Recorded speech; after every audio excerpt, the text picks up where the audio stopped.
So I remember when I first launched Netscape Navigator, which was a web browser, and the bing-ba-ding of the connection sound and the 5 minutes it took to load a page, so you could hope there was something good in it.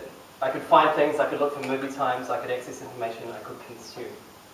Then about 10 years ago, a whole load of new websites started popping up. Websites which allowed users to interact and collaborate as creators of content rather than simply viewing content passively.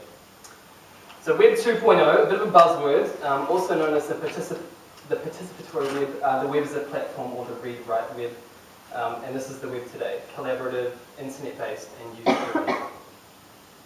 So the shift from Web 1.0 to 2.0, 1.0, which was that first passive consumption phase, to 2.0, is mirrored by the fall of the Britannica Online, written and released by experts, to Wikipedia, written by anonymous users and available free of charge.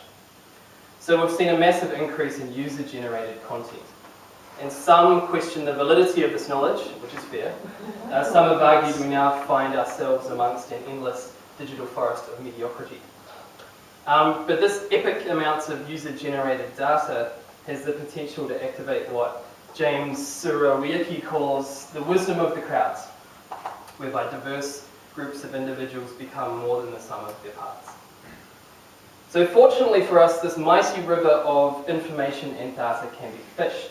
And this is where the idea of content curation comes in, which involves the aggregation, evaluation, and organization of online resources and information.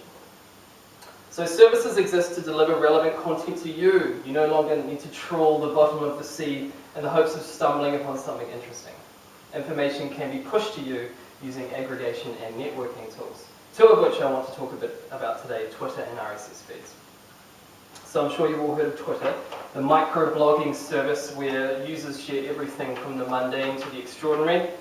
And I was super skeptical about signing up, and I don't really care if someone had like a tuna sandwich for lunch, but Tara got me into it, and I got the wrong idea. So I signed up and followed everyone. Tara had followed, and then I followed everyone they had followed. And soon I was getting shared in on hundreds of tools, links, blog posts, e-chats, resources every day. So I built my own professional learning network. I consider different opinions, research and resources, and how I can take them back to my own school. I can follow links which take me to news reports, forums, wikis and blogs. Twitter's become a necessity for me. It opens me up to new learning, sparks half hunches, creates ideas and grows my pedagogical knowledge. It offers an opportunity for growth, for anytime, anywhere learning, and this is all without mentioning the potential for collaboration which Twitter offers.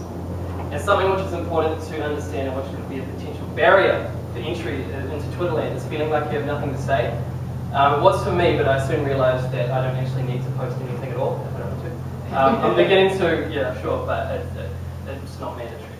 So I mentioned two tools. The other one is an RSS feed. And an RSS feed aggregator like Google Reader allows you to subscribe to blogs so that when new posts are published, they're pushed to you automatically. So again, like Twitter, I get delivered personalized, meaningful information right to my fingertips. I've tried to build up a network of information which challenges me, grows me, and connects me to the world. So I've only really mentioned two, but there are multitudes of online communities and tools out there.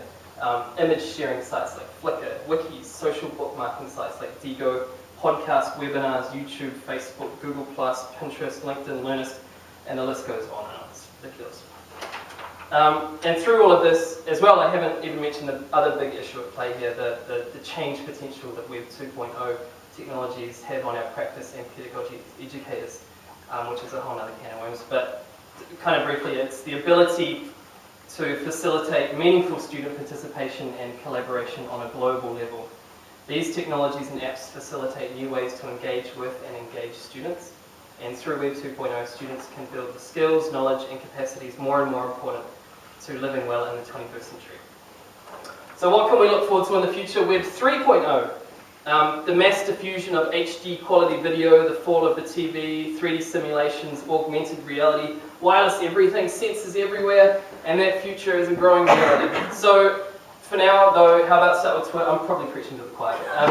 Start with Twitter and RSS feeds. And why not make it a goal to start developing your own personal learning network? Sign up and start subscribing. And if you're already doing this, why not make it a goal to coach someone as they set off on their own journey? Start looking around, getting involved, and getting connected. Thank you.